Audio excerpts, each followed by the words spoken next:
Hörmətli tədbir iştirakçıları, əziz təhsil işçiləri, əziz qonaqlar, dəyərli ziyalılar. Sizi 28 aprel Ümumdünya Əmək Mühafizəsi Günü münasibətilə Qubada təşkil olunmuş sağlam psixososial iş mühitinin yaradılmasını təmin etdik.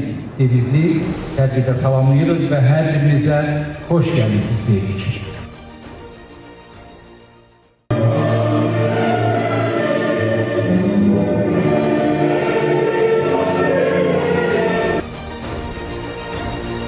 Dünya Əmək Mühafizəsi günüdür və 2003-cü ildən etibarən Beynəlxalq Əmək Təşkilatının qayda və qanunlarına əsasən olaraq həmin gün Dünya Əmək Mühafizəsi günü elan olunmuşdur.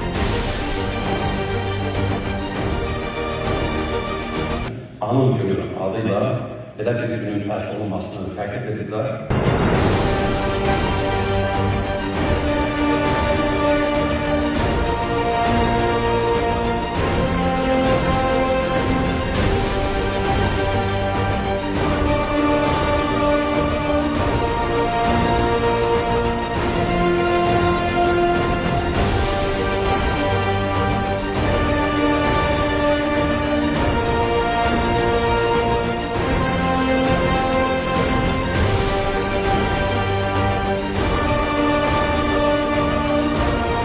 Unutmayın, qaydalara riayət edin, həyatınıza qalın. Təhlükə zamanı 112 yazın.